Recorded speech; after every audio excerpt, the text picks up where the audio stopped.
cuando os reunís, cada uno de vosotros tiene salmo, tiene doctrina, tiene lengua, tiene revelación, tiene interpretación.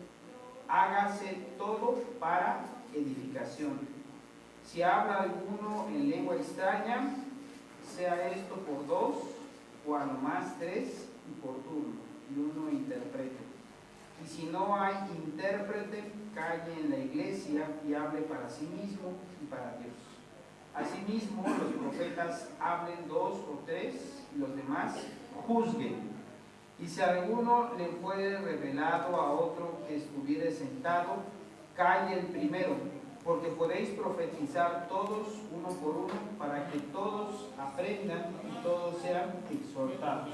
Y los espíritus de los profetas están sujetos a los profetas.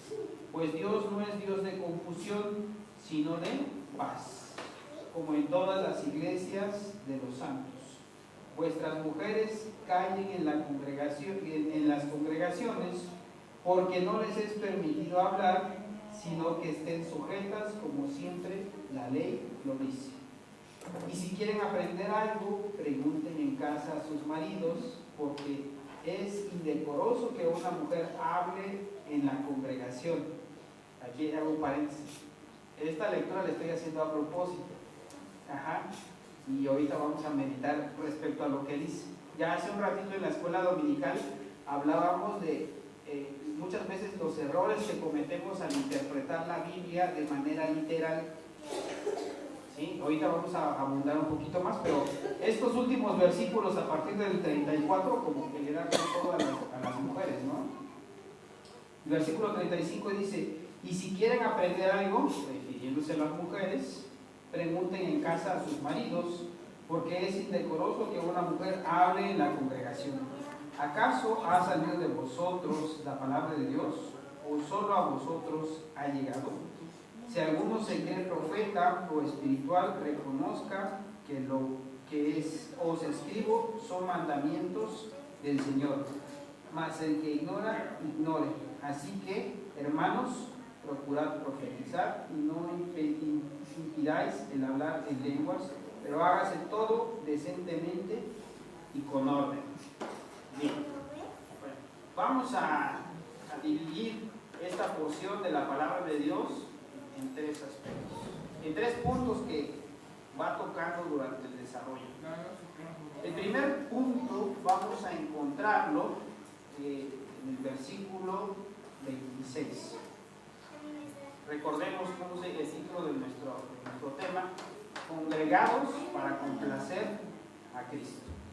Entonces, en el versículo 26 dice: ¿qué hay pues, hermanos, cuando os reunís? Cada uno de vosotros tiene salmo, tiene doctrina, tiene lengua, tiene revelación, tiene interpretación. Hágase todo para edificación. Aquí en este versículo 26 y en los siguientes 3 versículos más, nos marca una pauta sobre nuestra participación en el culto al Señor. Y esta pauta consiste en que cuando estamos reunidos en un culto para adorar a Dios, debe de haber una participación general. Es decir, el culto no es un mero acto en el que los que están acá abajo sean individuos pasivos en el culto, sino que todos debemos de participar en él. Aquí la Biblia nos dice en el versículo 26: cuando reunís, cada uno de nosotros tiene salmo. Los salmos se refieren a la música, a los cantos, a la alabanza. Todos podemos cantar. Alguno de los que está aquí no tiene la capacidad de hablar o de cantar. Entonces, todos los que estamos aquí debemos de participar a través de las alabanzas, de los salmos, de los himnos, de los cantos. Segundo, tiene doctrina. Por ejemplo, en la mañana tuvimos una clase muy interesante. Yo hasta le podría dar el calificativo de una clase muy sabrosa, porque hubo mucha participación por parte de los hermanos, ¿no? Y siempre es muy interesante escuchar los puntos de vista, interactuar, opinar, y al final todos llegar a las mismas conclusiones. Eso es muy, es muy estimulante cuando uno está al frente, pero también es muy alentador como miembro de la iglesia, el ver que temas interesantes pueden tocarse, pueden debatirse, pueden todo estudiarse a la luz de la palabra de Dios. Otro tiene lengua, tiene revelación, la predicación de la palabra, tiene interpretación, es decir, lo que este primer versículo nos da a entender respecto a las pautas de cómo debemos de desarrollar nuestros cultos de adoración a Dios es que cuando estemos reunidos en nuestra casa de oración debemos de tener una participación general. Es decir, el culto no lo hacen los que están aquí al frente. El culto lo hacen los que están acá. Y eso es algo que a veces no entendemos como iglesia. Hemos llegado a escuchar expresiones aquí, ¿no? Pues es que el culto hoy no estuvo bueno. Ajá. Sí, al menos yo sí he escuchado en más de una ocasión esa expresión. El culto hoy no estuvo bueno.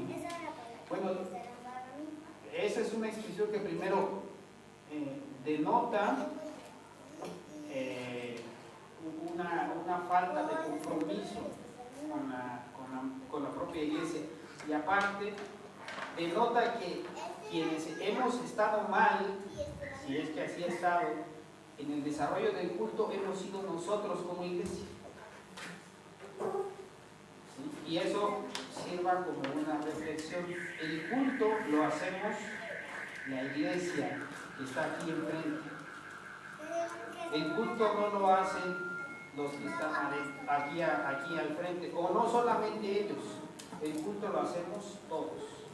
Entonces, la primera pauta para seguir en un culto de adoración es la participación general. Entonces, hermano, hermana, ¿usted en qué participa del culto? Cuando nos piden, ¿alguien tiene algún motivo de gratitud?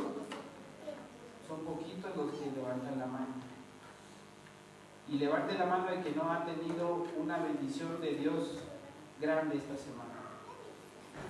Les decía yo, y platicaba ya en alguna otra ocasión, que simple y sencillamente el hecho de poder escuchar, ver, si ustedes pudieran ver la complejidad del mecanismo nervioso para que podamos ver, no hay ninguna computadora, ninguna máquina que siquiera se acerque un poquitito a la perfección de la creación de Dios en sus ojos. Y eso ya es una bendición, es un milagro. Gracias a Dios, porque eso es un motivo de gratitud. Entonces, la participación de la iglesia en el culto de adoración debe ser generalizada. Todos debemos de participar en la alabanza, en la lectura, en la oración, dando nuestro testimonio, ¿sí? Levantando las ofrendas, ayudando a pasar a los hermanos que vienen llegando después o que no pueden desplazarse fácilmente, señalando los espacios para que todo pueda estar en orden. Entonces, nosotros hacemos el culto, todos debemos estar involucrados en él. ¿Sí? Entonces, esa es la primera pauta. El culto, va a sonar como a frase política, pero el culto lo hacemos todos. ¿Sí? Si el culto no sale como debería, es porque nosotros, no él, no ellos, no aquel, nosotros no hicimos bien nuestro trabajo. Entonces, ese es el punto, la primera pauta en un culto de adoración. La segunda pauta quisiera llevarlo yo al versículo 29. ¿Sí? Y esta es otra parte también muy importante que hay que señalar muy puntualmente. Versículo 29 dice: asimismo, los profetas hablen 2 o 3 y los demás juzguen. En este contexto, cuando utiliza el término los profetas, se refiere a aquellos que predican la palabra. Dice, podríamos decirlo así: y los que predican la palabra, hablen 2 o 3, y los demás, ¿qué dice? Juzguen. Ese es otro punto muy importante, que creo yo que a veces estamos dejando atrás como iglesia. Cuando alguien se para aquí enfrente, muchas veces nosotros recibimos la información, pero no la analizamos, sino simplemente la recibimos. Y esa es una parte muy importante. ¿Por qué? ¿Quiénes de aquí traen Biblia? Levanten la mano, los que traigan Biblia. Bueno, todos traemos Biblia. Entonces, cuando leemos un versículo y se desarrolla un tema o una secuencia de ideas en relación a ese versículo, es nuestro deber, nuestra obligación como cristianos, el redarguir si lo que está diciendo, el que está hablando, se relaciona o tiene realmente ese significado con lo que dice la palabra de Dios. Es decir, nosotros, a eso se dice Timoteo cuando dice: toda escritura es inspirada por Dios y útil para enseñar, para redarguir, para corregir en justicia. Es decir, cuando alguien se para aquí a hablar y habla de la palabra de Dios, no debemos adoptar solamente el rol pasivo de escucharla y ya, sino que debemos de leer la Biblia, escudriñar la Escritura, redarguir lo que nos están diciendo. Una vez, y esto es verídico, un pastor en Estados Unidos una vez hizo deliberadamente un sermón que decía puras cosas que no eran conforme a lo que decía la Biblia. Ante semejante evidencia, o que era muy evidente pues que lo que estaba diciendo el pastor no era algo que correspondiera a las citas bíblicas que él decía, uno hubiera esperado que alguien hubiera hecho una observación. Y al final del culto el pastor decía: ¿qué les pareció el mensaje de esta mañana? Pues toda la gente dijo: no, estuvo bien, ¿no? ¿Eso qué quiere decir? Que todos aquellos que escucharon ese mensaje no tuvieron la capacidad de redarguir lo que aquí se decía. Eso nos falla mucho como iglesia. Escuchamos y damos por hecho que lo que se dice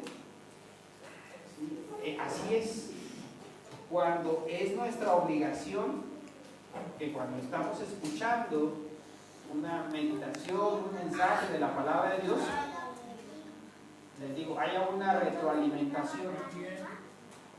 ¿Sí? Es decir, alguien da una información, un mensaje, ese mensaje se capta y se analiza. Y una vez que se ha analizado, dice la Biblia, tomar lo bueno, desechar lo malo. No todo lo que se diga en un púlpito, no todo lo que se diga en un púlpito, ¿sí?, es lo que nosotros necesitamos. Pero lo que tenemos que hacer, si alguien se equivoca o algunos nos equivocamos, es tomar lo bueno y desechar lo malo. Y este es uno de los principales logros de la reforma del siglo XVI. Antes del movimiento de reforma, la iglesia, podemos decir que jugaba un papel pasivo. Incluso, por ejemplo, hoy en día aún en la iglesia católica ellos dicen que no oran, ellos rezan. O sea, son oraciones ya preformadas, por decirlo así, y que lo que se hace es repetirse. Es decir, no se analiza lo que se dice, sino se repite. Lo mismo ocurría con la lectura de la palabra, porque en realidad no existía la lectura de la palabra. Ese es uno de los grandes aportes de la doctrina de la reforma del siglo XVI, la incorporación de la lectura de la palabra de Dios al culto de adoración. Antes de la reforma eso no se hacía. ¿Sí? Y no se cumplía con parte de esa pauta que nos marca la Biblia de cómo debemos hacer un culto de adoración. Entonces, segunda pauta de cómo hacer el culto de adoración. Cuando alguien se pare a predicar, a dar una meditación, un mensaje, nosotros tenemos que redarguir, analizar eso que nos están diciendo. No nos vaya a pasar como aquella iglesia, que les digo, el pastor estaba deliberadamente, lo que decía estaba desconectado de los versículos que él mencionaba y nadie hizo ninguna observación. ¿Por qué? Porque recibía la información y no la analizaba. Esto es algo muy importante. Y eso es algo muy importante porque solamente de esa manera nosotros podemos, por ejemplo, conectar un versículo con algo que nosotros sepamos. ¿Sí? Y eso nos va a servir para memorizar. Antes yo recuerdo mucho que, bueno, no sé si sea igual aquí, pero ahí en Oaxaca, yo siempre lo dije, ahí en Oaxaca, mi abuelo era conserje en una secundaria. Y mi papá me decía que los maestros a su vez le decían a mi abuelo, que sabían que era cristiano, que los cristianos tenían la virtud o la característica de que eran muy buenos para analizar. Nosotros nos damos cuenta cuando un niño es cristiano, dice, porque analiza lo que decimos. Y creo que esa característica que señalaban aquellos maestros de la secundaria donde mi abuelo era conserje, como que le estamos perdiendo. Es decir, escuchamos y no redarguimos. ¿Sí? Segunda pauta. Entonces, cuando escuchemos un mensaje, una predicación, hay que redarguir lo que escuchamos. Y tercera pauta y última, y aquí pues me voy a referir o voy a pedir que nos dirijamos a partir del versículo pues 33 hasta el 40, pero no, vamos a leer el 33, el 34 y el 35.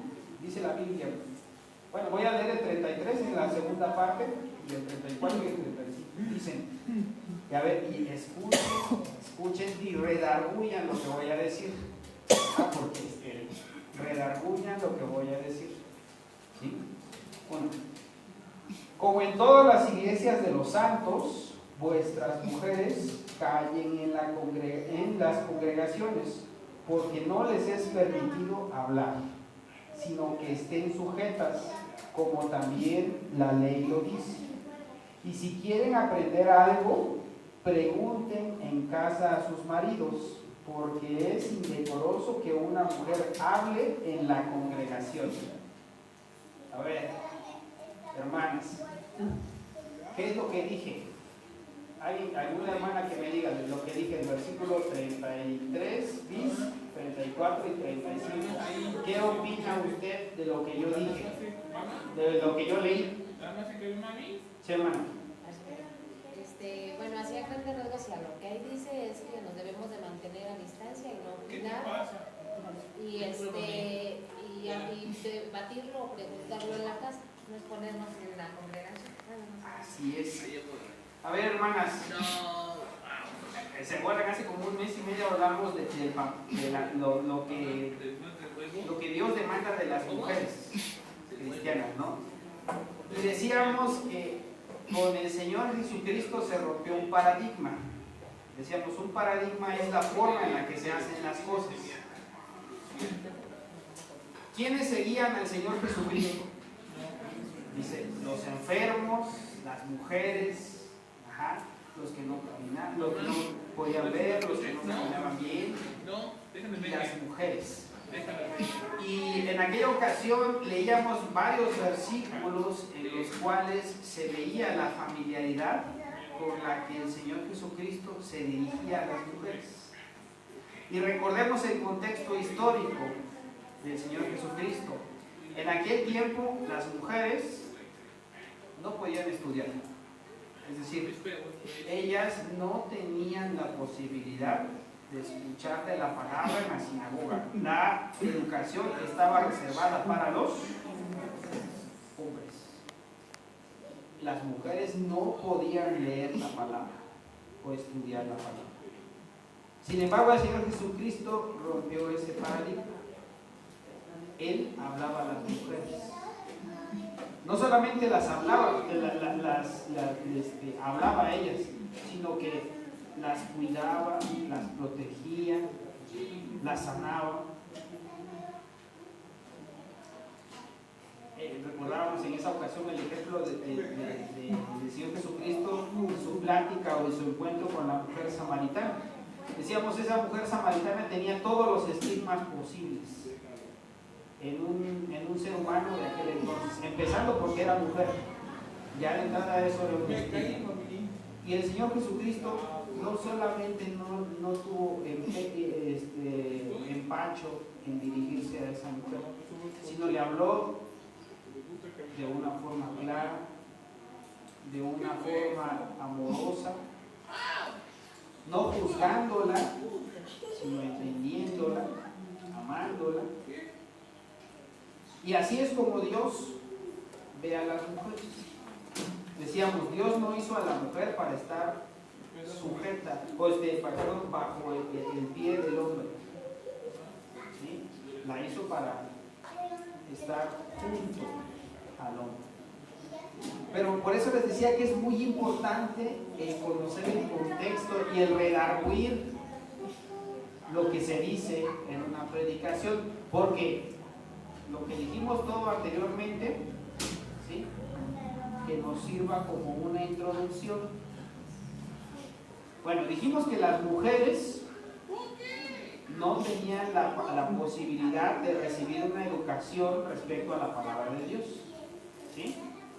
Las mujeres de esa época tampoco tenían la posibilidad de recibir ningún otro tipo de educación. Es decir, las mujeres para fines prácticos no sabían leer, no sabían escribir, no habían recibido una educación formal, ¿sí? Y de esas mujeres es de las que está hablando la Biblia. Ahora, imagínense usted, por eso les digo, hay que redarguir lo que aquí se diga, siempre. Imagínense ustedes que son una mujer que toda su vida ha estado dedicada a las labores del hogar y que nunca ha ido a la escuela, que no sabe leer y que no sabe escribir.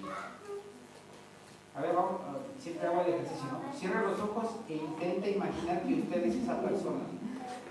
Usted es esa mujer de 15, 20, 30, 40, 50, 70, 80, 90 años, de la edad que sea. Pero toda su vida ha sido para hacer las labores del hogar y ha sido instruida para hacer eso. Nunca ha aprendido a leer ni a escribir, y tampoco nunca nadie la ha educado sobre la palabra de Dios. Si abrimos los ojos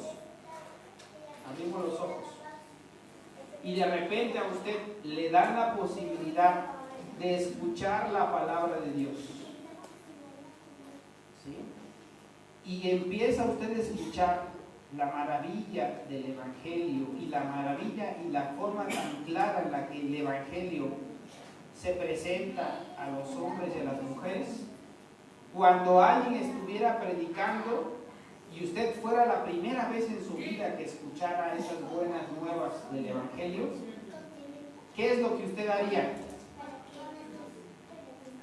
Si nunca lo ha escuchado y por primera vez le dan oportunidad de participar en una reunión con hombres que están hablando de la palabra de Dios.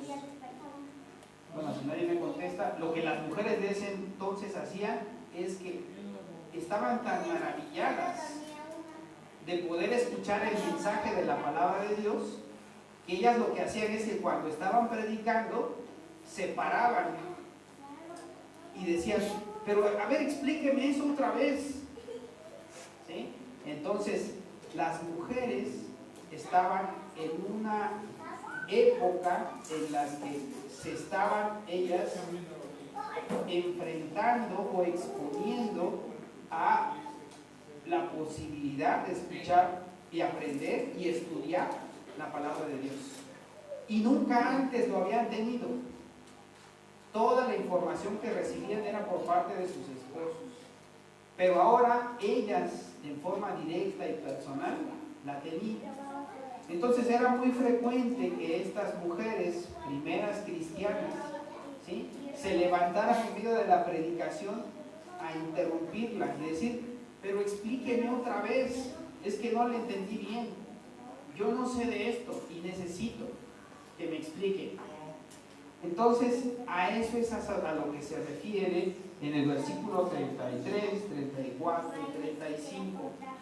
No dice que las mujeres no hablen en el culto o que no participen, sino a lo que se refiere aquí es que a que no se pierda la continuidad en el culto de adoración.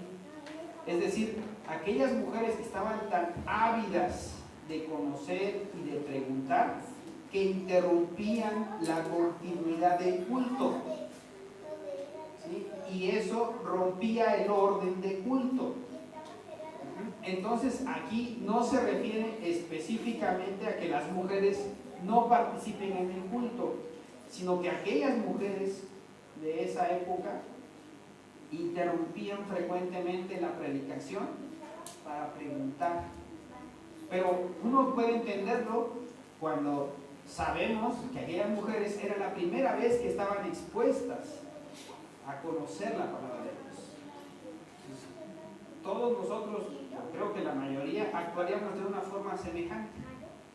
Hay dispositivos hoy en día que cuando le llaman implantes cocleares, cuando un niño no tiene la capacidad de escuchar, ya hay algunas pruebas que nos permiten saber si el niño escucha o no escucha desde que es un recién nacido. Antes pues, se daban cuenta cuando el niño no aprendía a hablar, pero hoy en día ya hay estudios que nos ayudan a hacer esos diagnósticos en etapas muy tempranas. Pero antes, cuando no lo había, ya a un niño le colocaban un implante coclear y por primera vez en su vida escuchaba.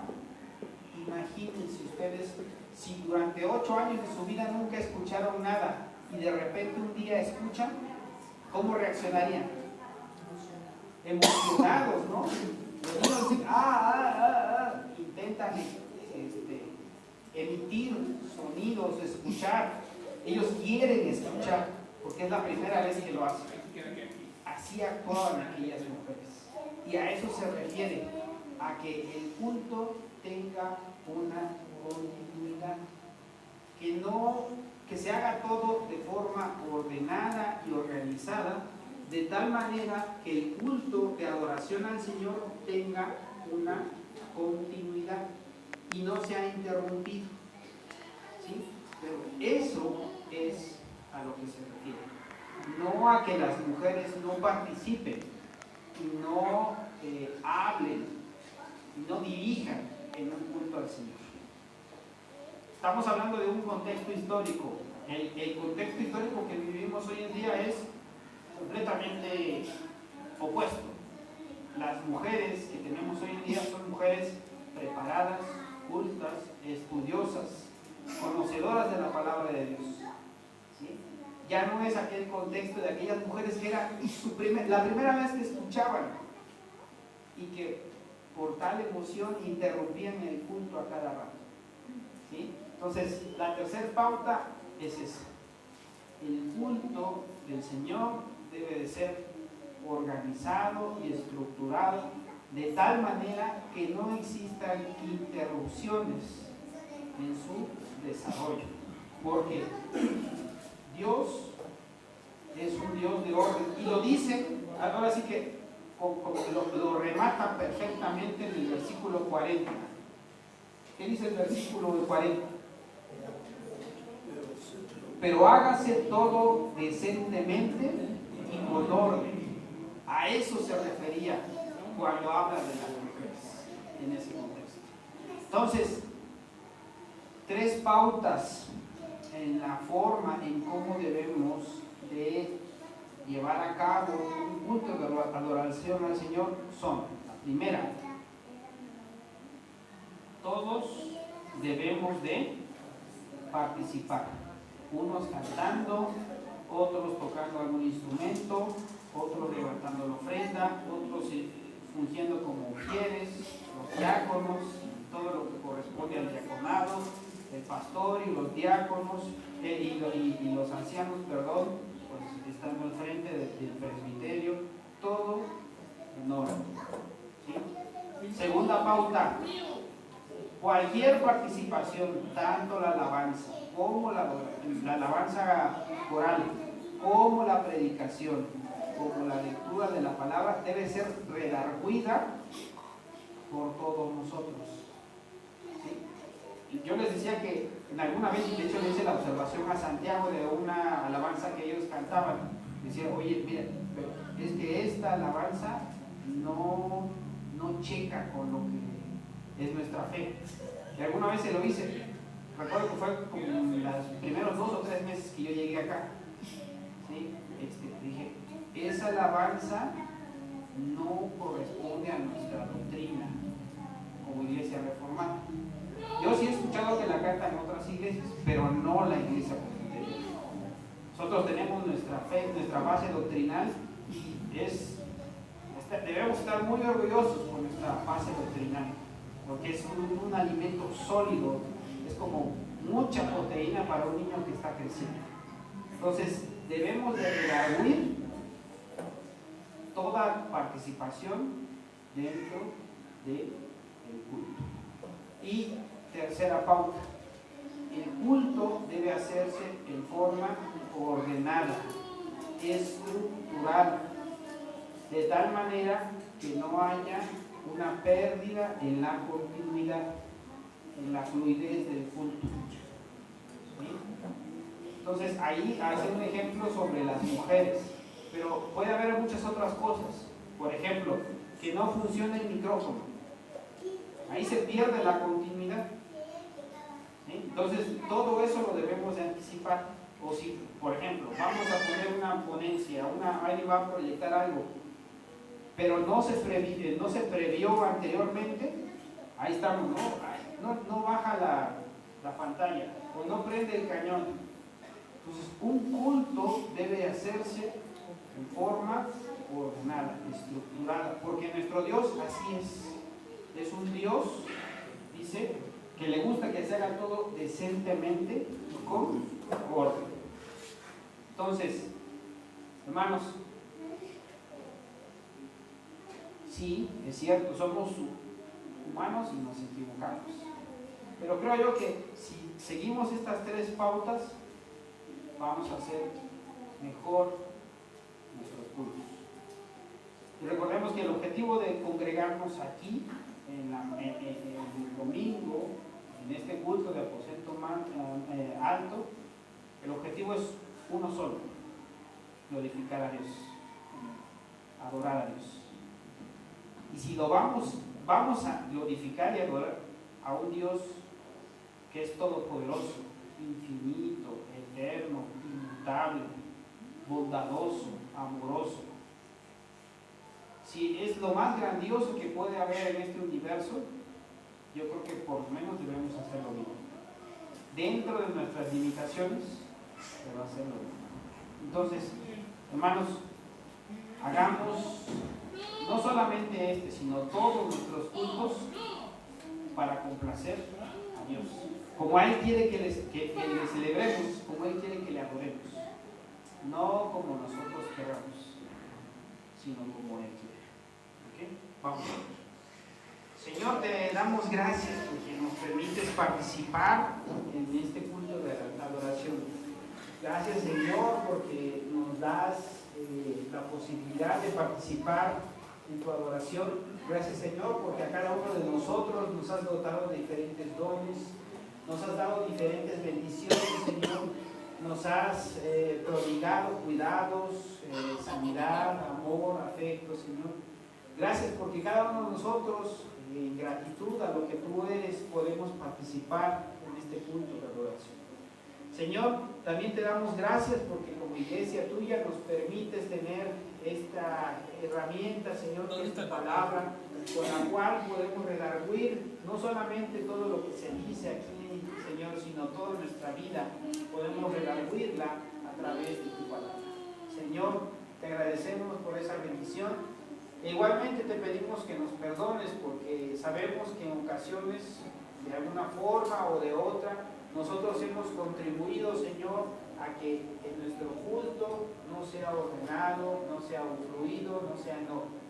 Señor, te rogamos que nos perdones y te pedimos, Señor, que también nos ayudes a que como diáconos, como ancianos, como padres de familia, Señor, hagamos un mayor esfuerzo y, Señor, podamos realizar un mejor culto, porque sabemos que no es para nosotros, sabemos que, Señor, que es para ti, para el único Dios vivo y verdadero, el Todopoderoso, omnipresente, omnisciente, infinito, Señor, eterno. Para ti es este culto, Señor, y te rogamos que nos ayudes a nosotros, que ayudes a nuestra iglesia a hacer un culto como para ti, Señor. Te pedimos estas cosas y te las ponemos en tus manos, en el nombre de tu amado Cristo Jesús. Amén. ¿Quiénes quieren venir a su presencia a alabarle?